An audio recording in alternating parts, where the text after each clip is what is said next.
Hello everyone, how are you? I hope आप लोग एकदम बढ़िया हैं, ठीक है। चलिए, हमने बेटा लास्ट क्लास में देखा था कि पार्टनरशिप में डीड क्या होती है, पार्टनरशिप डीड, और उसके बारे में हमने देखा था। In this lecture, we are going to start a new concept, totally new concept, which is called cooperative society. Yes, cooperative society is also a different form of organization, right? Basic purpose of cooperative society is not to earn profit, but main motive is to do much welfare, as much as possible, the welfare of its members.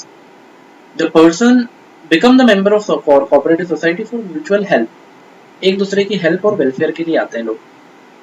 Sir कोई example दे सकते हो? ये सबसे अच्छा example बेटा cooperative society में है Amul.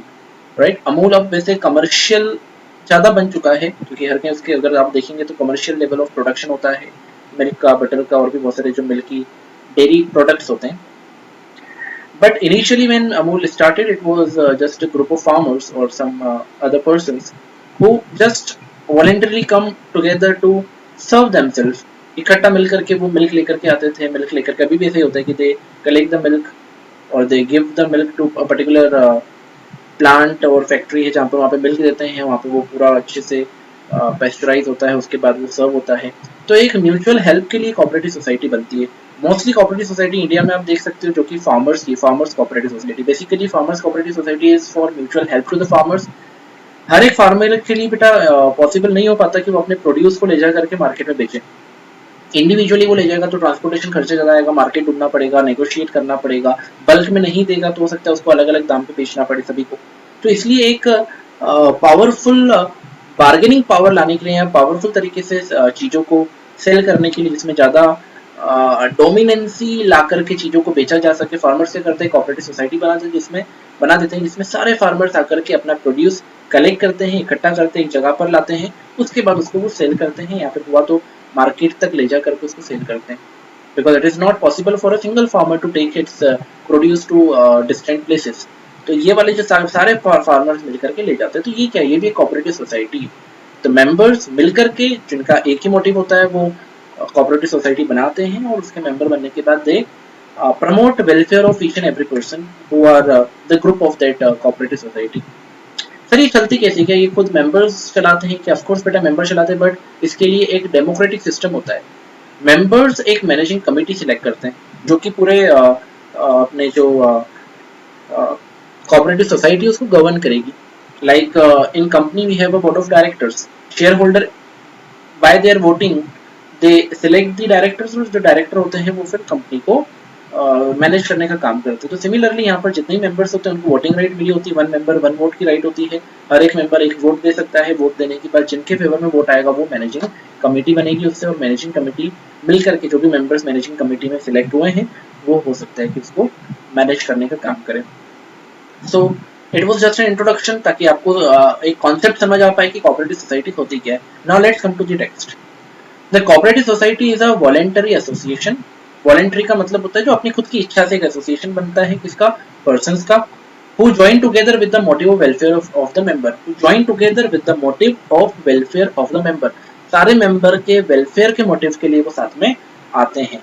Okay, cooperative society का बेटा रजिस्ट्रेशन बहुत ही कंपलसरी होता है, यानी यहाँ पर आपको कोऑपरेटिव सोसाइटी एक 1912 में रजिस्टर होना पड़ेगा। पार्टनरशिप में ऑप्शनल था। In partnership you may become the और you may take the registration under the partnership act 1932, you may not take, you may take और you may not take. Partnership में optional था, यहाँ पर आपको रजिस्ट्रेशन लेना कंपलसरी है, यानी बिना रजिस्ट्रेशन के कोऑपरेटिव सोसाइटी फॉर्म में नहीं आ सकती है। सर इसके अलावा प्रोसेस क्या होगा? एटलीस्ट आपको 10 एडल्ट मेंबर का कंसेंट देना पड़ता है। हाँ जी, whenever you are trying to establish a cooperative society, you need at least 10 members, and the members should be above the age of 18 years. They should be adult members। वो मिलकर के अगर consent देते हैं तो वो 10 के 10 मेंबर इकट्ठी होकर के, कलेक्ट होकर के कोऑपरेटिव सोसाइटी बना सकते हैं। आप ये समझ लो बेटा, मतलब मिनिमम मेंबर्स की जो रिक्वायरमेंट होगी कोऑपरेटिव सोसाइटी में वो 10 होगी, राइट। और बाद में नंबर्स ऑफ मेंबर्स बढ़ते जाएंगे और बढ़ा सकते हैं। Okay, features of the cooperative society में आप देखिए, it has a voluntary membership. Voluntary membership means entry और एग्जिट पे आप मना नहीं कर सकते। You can deny any person to enter into the partnership और एग्जिट। तो डिनाई बिल्कुल नहीं करा जा सकता बेटा, जा सकता है कुछ ग्राउंड पे, जब ऑब्जेक्ट अलग हो।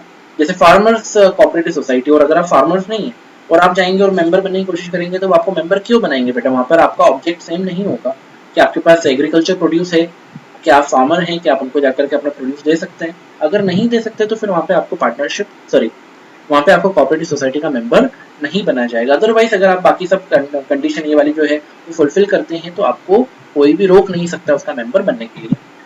ऑल्सो अगर आपको एग्जिट लेना है कोऑपरेटिव सोसाइटी से, आप मेंबर हैं और आप बाहर जाना चाहते हैं, मेंबरशिप हटाना चाहते हैं, तो फिर आपको एक नोटिस देना पड़ेगा फॉर्मली, और वो नोटिस देकर के फिर आप उसमें जो है आप अपने आप को अलग कर सकते हो कोऑपरेटिव सोसाइटी से।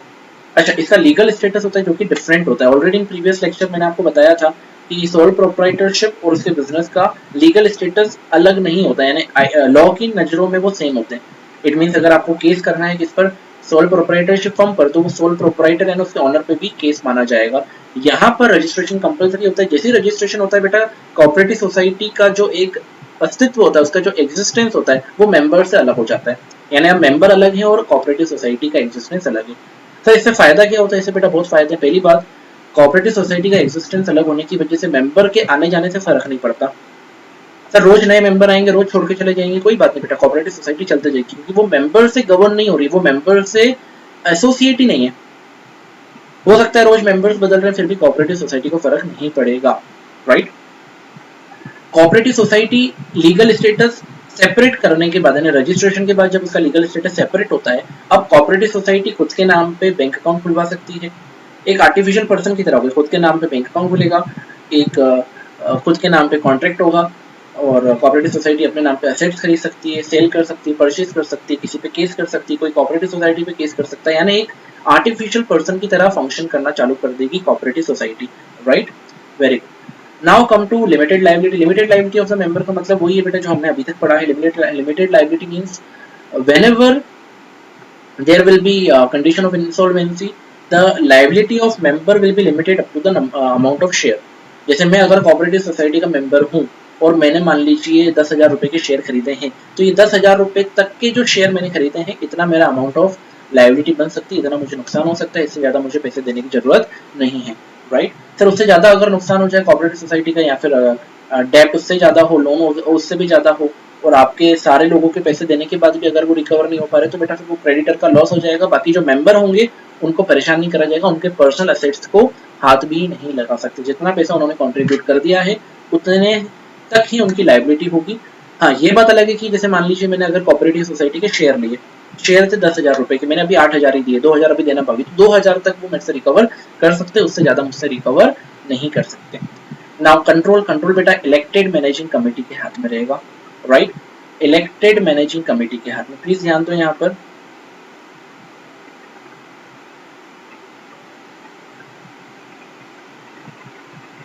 In a cooperative society, the power to take decision lies in the hands of elected managing committee. Right to vote gives the member the chance to choose. Every member has one vote, one member one vote वाली condition होती है, एक member एक vote दे सकता है, उससे वो managing committee को चूज करेगा, इलेक्ट करेगा। Now managing committee will see the management of the cooperative society, वो ही पूरी तरीके से उसको गवर्न करेगी, मैनेज करेगी, ऑपरेट करेगी, right. Now fifth point, service motive. Service motive मतलब सेवा भाव, यानी जो यहाँ पर सर्विस मोटिव रहेगा किसका, कोऑपरेटिव सोसाइटी का, वो पैसे कमाने का नहीं रहता है बेटा, वो किसका रहता है, वो म्यूचुअल हेल्प का रहता है। वहाँ पे वैल्यूज जो होती है वो म्यूचुअल हेल्प और वेलफेयर की होती है। किसकी म्यूचुअल हेल्प, मेंबर्स की। पर सर अगर मान लो कि प्रॉफिट अर्न कर लिया सोसाइटी ने, तो वो अर्न करा हुआ प्रॉफिट जो है वो मेंबर्स में डिवाइड हो जाता है, right. Main motive is not earning profit, but if they are earning the profit while doing the welfare work, then the profit will be distributed by the members, right? It is distributed amongst the members is divided in conformity with the bylaws of the company. bylaws का मतलब होता है rules, company या society के rules के हिसाब से। Company word बेटा यहाँ पे सही नहीं है, मैं बार बार कंपनी बोल रहा हूँ, ये सोसाइटी है, कंपनी हम आगे पढ़ने वाले हैं। तो सोसाइटी के रूल्स के अकॉर्डिंग, सोसाइटी के रूल्स के अकॉर्डिंग वो जो प्रॉफिट होगा वो डिवाइड होगा, यानी जो रिजल्ट है, जो भी सरप्लस अमाउंट होगा वो डिवाइड हो जाएगा सब मेंबर्स के बीच में, राइट। इसके बाद हम मेरिट्स और लिमिटेशंस जो है वो नेक्स्ट लेक्चर में करेंगे। टिल दैट टाइम मैं यही रोकता हूँ बेटा, इसके बाद आप घर पे पढ़ते रहो, है ना। और इस चैनल को बेटा लाइक, शेयर और सब्सक्राइब जरूर करिए, है ना। प्लीज इसको ज़्यादा से ज़्यादा शेयर करो, ताकि बेटा जिन लोगों को बेनिफिट नहीं मिल पा रहा है वो भी इसका बेनिफिट ले पाए, जिन लोगों को कहीं ना कहीं प्रॉब्लम हो किसी भी टॉपिक में तो उससे हो सकता है समझ लें। Okay, so thank you all for watching. Okay, till that time bye bye.